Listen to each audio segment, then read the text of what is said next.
పరివారం ఆడుతూ పాడుతూ బ్రతికేస్తాం. జన్మదినం చాచా నెహ్రూ బాలలకే పండుగ.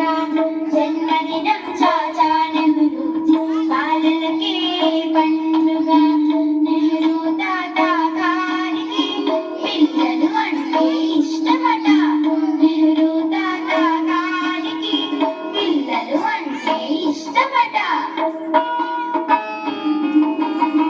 చాచాజీని తలుచుకొని సంబరాలు జరుపుకున్నా.